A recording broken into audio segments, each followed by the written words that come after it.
안녕하세요. 저는 30년 동안 아파트와 주택 단지에서 청소와 분리수거를 관리해온 청소 전문가 김성호입니다.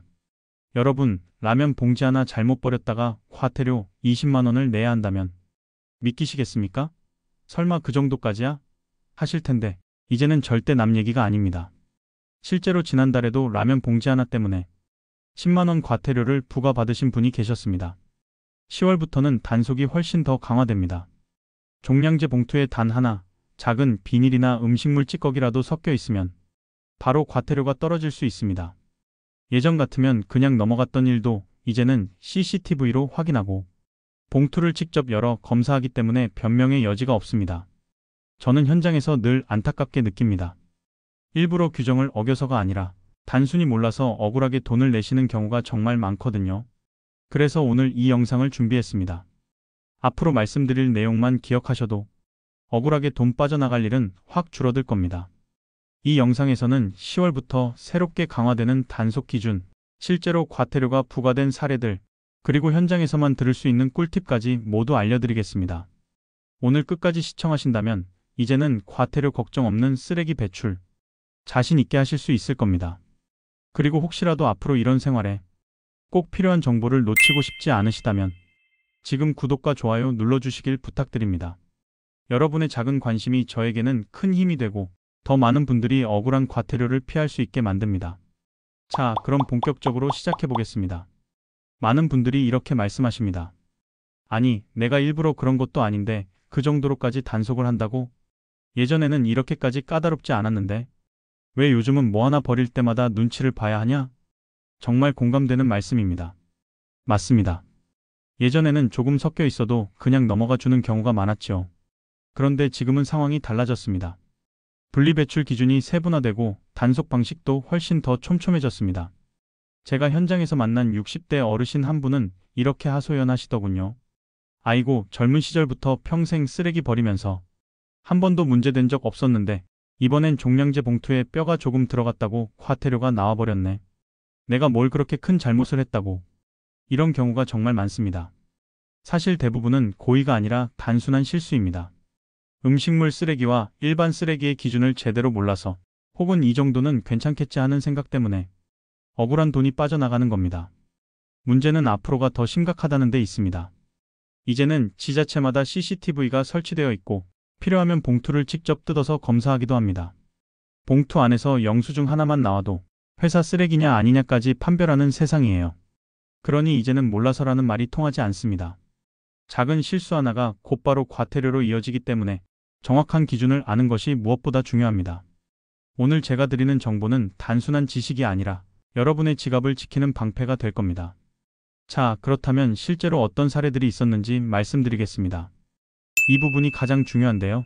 실제로 일어난 사건들을 들으시면 아마 고개를 끄덕이시면서 이제 정말 조심해야겠다고 느끼실 겁니다. 첫 번째 사례, 라면 봉지 사건. 서울 종로구의 한 주민은 평소처럼 라면을 끓여 먹고 기름과 양념이 묻은 라면 봉지를 아무 생각 없이 종량제 봉투에 넣었습니다. 비닐이니까 그냥 쓰레기 봉투에 넣으면 되겠지 하고 버린 거지요. 그런데 단속반이 봉투를 열어보니 안에서 양념 국물이 묻은 라면 봉지가 나왔습니다. 그 결과 과태료 10만 원이 고지됐습니다.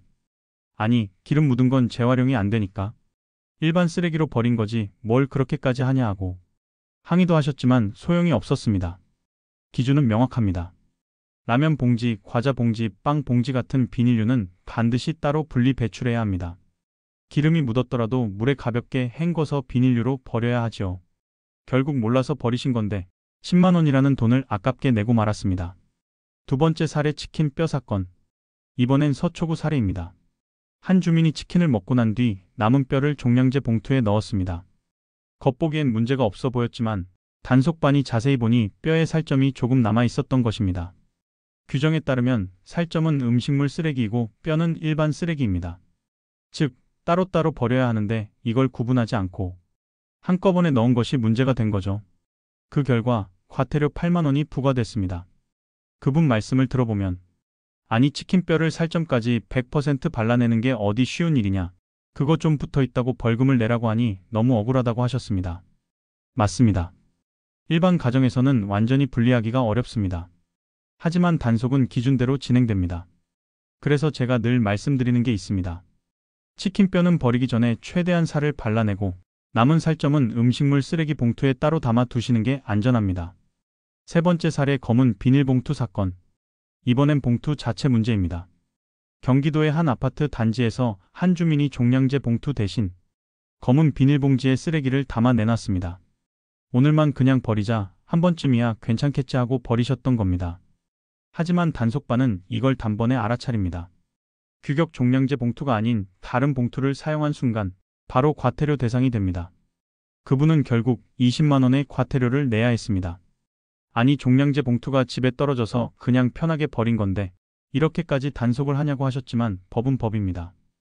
종량제 봉투를 쓰는 건 선택이 아니라 의무이기 때문에 단속반 입장에서는 어길 수 없는 기준이지요. 이 세 가지 사례, 여러분은 어떻게 느끼셨나요? 라면 봉지 하나, 치킨뼈 살점 조금, 검은 봉투 하나. 모두 우리가 흔히 저지를 수 있는 아주 작은 실수들입니다. 그런데 이 작은 실수가 10만 원, 20만 원짜리 과태료로 이어집니다. 억울하다고 생각하실 수도 있습니다. 하지만 단속 기준은 점점 더 까다로워지고 몰라서라는 변명은 통하지 않는 시대가 되었습니다. 그러니 우리가 할 수 있는 건 단 하나입니다. 기준을 정확히 알고 습관을 바꾸는 것. 이게 결국 내 지갑을 지키고 환경도 살리는 길이 됩니다. 자, 이제 본격적으로 기준을 하나하나 짚어보겠습니다. 많은 분들이 쓰레기를 버리면서 가장 헷갈려 하시는 부분이 바로 이게 음식물인가 아니면 일반 쓰레기인가 하는 문제입니다.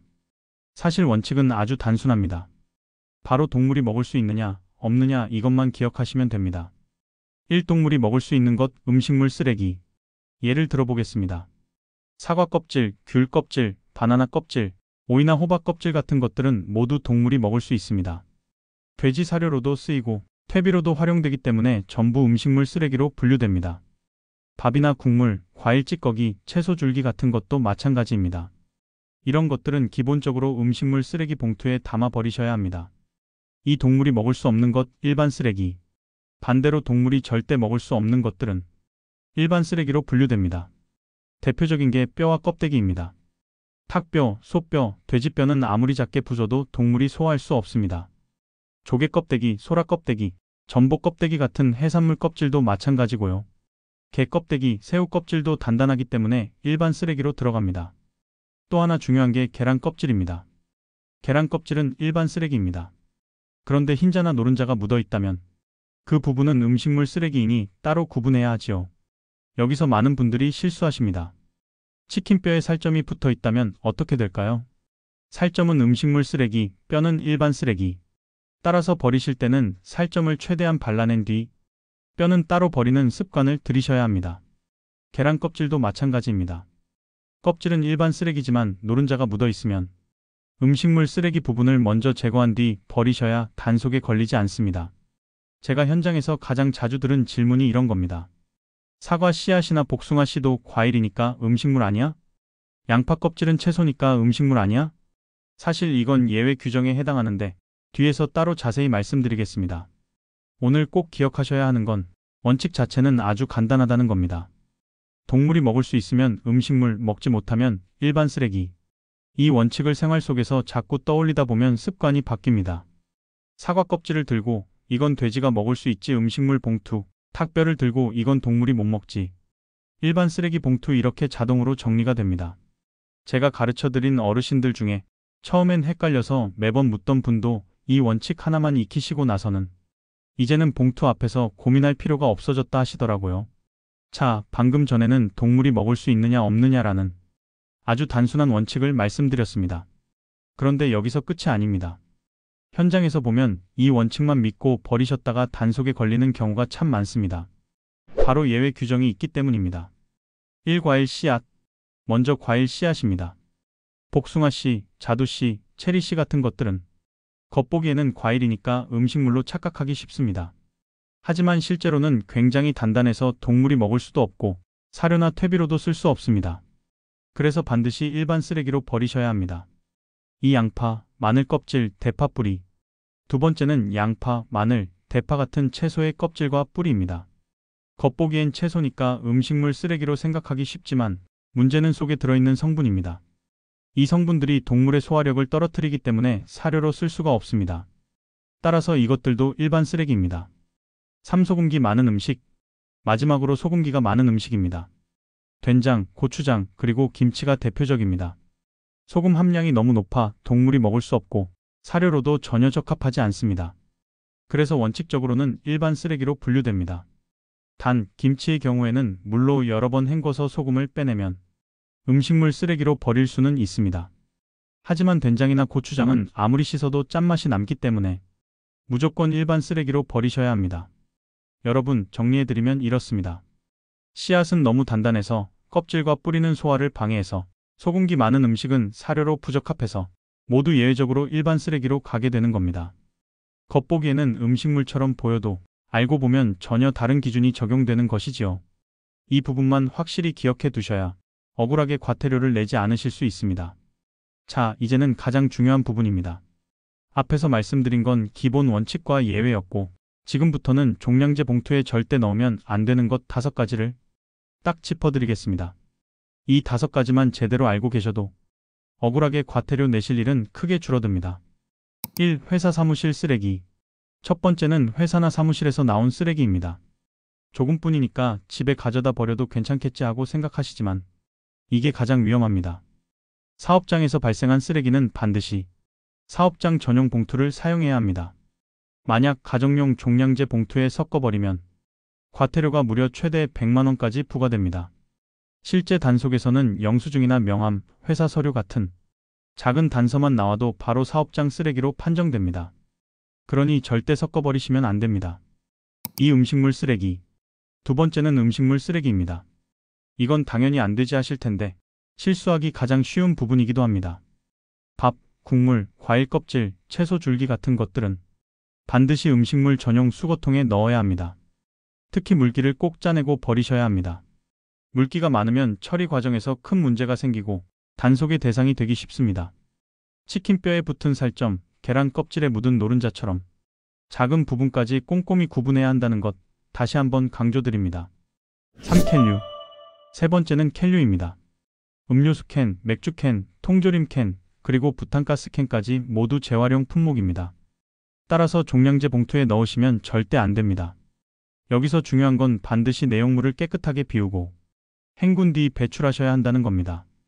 특히 부탄가스 같은 경우는 내용물을 완전히 빼내고 안전을 위해 구멍까지 뚫어버려야 합니다. 그렇지 않으면 수거 과정에서 폭발 위험이 있기 때문에 단속이 훨씬 더 엄격합니다. 4. 플라스틱 용기류. 네 번째는 플라스틱 용기류입니다. 음료병, 샴푸통, 세제통, 배달 음식 용기 같은 것들 말이지요. 이것들도 모두 재활용이 가능한 품목입니다. 하지만 여기에도 함정이 있습니다. 기름이나 양념이 묻은 상태로 그대로 버리면 재활용이 되지 않고 오히려 일반 쓰레기로 넘어가면서 단속 대상이 됩니다. 따라서 반드시 깨끗하게 씻어내고 가능하면 라벨까지 떼어내서 배출해야 정확히 재활용 처리가 됩니다. 5. 비닐류. 마지막 5번째는 비닐류입니다. 라면 봉지, 과자 봉지, 빵 봉지, 냉동식품 포장지, 배달 음식 비닐 포장지까지 모두 해당됩니다. 이 비닐류들은 종량제 봉투가 아니라 반드시 재활용 분리배출로 들어가야 합니다. 양념이 묻었으니 그냥 일반 쓰레기지 하고 버리시면 큰일 납니다. 반드시 물로 한번 헹궈서 비닐류로 버리셔야 단속에 걸리지 않습니다. 다만 은박지가 붙어 있거나 여러 재질이 섞여 있는 포장지는 일반 쓰레기로 분류되기도 합니다. 그래서 마지막에는 꼭 지역별 기준을 확인하시는 게 안전합니다. 자, 정리해 보겠습니다. 회사 사무실 쓰레기, 음식물 쓰레기, 캔류, 플라스틱 용기류, 비닐류. 이 5가지는 절대로 종량제 봉투에 넣으시면 안 된다는 것. 이 원칙만 지켜도 억울하게 과태료 내실 일은 확 줄어듭니다. 자, 이제 5가지 큰 금지 항목을 말씀드렸는데요. 사실 현장에서 보면 이 정도쯤이야 괜찮겠지 하고 무심코 하는 행동들 때문에 과태료가 나오는 경우도 많습니다. 그래서 꼭 기억하셔야 할 추가 주의사항을 정리해 드리겠습니다. 1. 종량제 봉투 대신 일반 봉투 사용 금지. 가장 흔한 실수가 바로 이겁니다. 종량제 봉투가 집에 없을 때 마트에서 받은 비닐봉지나 검은 비닐, 천 보자기에 쓰레기를 담아 내놓는 경우가 많습니다. 하지만 이것은 명백한 불법입니다. 단속에 걸리면 20만원 과태료가 바로 부과됩니다. 이 수거 시간과 장소 지키기. 두 번째는 수거 시간과 장소입니다. 귀찮다고 해서 하루 전날 미리 내놓거나 자기 집이 아닌 다른 동 입구에 버리시는 경우가 있는데요. 요즘은 CCTV가 설치되어 있어서 누가 언제 어디에 버렸는지 다 기록이 됩니다. 반드시 정해진 요일, 정해진 시간, 정해진 장소를 지켜서 버리셔야 합니다. 3봉투 과잉 투입 금지. 마지막으로 봉투를 꽉꽉 채우는 것도 단속 대상입니다. 쓰레기를 아끼려는 마음에 봉투를 터질 정도로 넣거나 테이프로 붙여서 내놓는 분들이 계신데요. 지자체에서는 이걸 봉투 용량 초과 불법 행위로 보기 때문에 과태료를 부과할 수 있습니다. 여러분, 오늘 제가 말씀드린 내용 잘 들으셨나요? 처음엔 라면 봉지 하나 가지고 무슨 20만 원이야? 하고 고개를 갸웃하셨을지도 모릅니다. 하지만 실제 사례들을 보셨듯이 아주 작은 실수가 결국 큰 돈으로 돌아올 수 있습니다. 이제는 이 정도쯤 괜찮겠지라는 생각을 버리셔야 합니다. CCTV 설치, 봉투 개봉 검사 기준 강화까지 작은 부분 하나도 그냥 넘어가지 않는 시대가 되어버렸습니다. 그렇다고 두려워하실 필요는 없습니다. 제가 오늘 알려드린 5가지 금지 항목과 추가 주의사항만 잘 지켜주신다면 억울하게 과태료 내실 일은 없을 겁니다. 오히려 작은 습관 하나하나가 내 지갑을 지키고 깨끗한 환경을 만드는 데도 큰 힘이 됩니다. 여러분은 오늘 보신 이런 과태료 제도 어떻게 생각하시나요? 정말 꼭 필요한 규제다라고 느끼시는지 아니면 너무 과도하다라고 생각하시는지 여러분의 의견을 댓글로 남겨주세요. 서로의 경험을 나누면서 더 현명한 방법을 찾아갈 수 있을 겁니다. 오늘 영상이 도움이 되셨다면 구독과 좋아요 꼭 부탁드립니다. 여러분의 작은 관심이 저에게는 큰 힘이 되고 더 많은 분들이 불필요한 과태료를 피할 수 있게 만듭니다.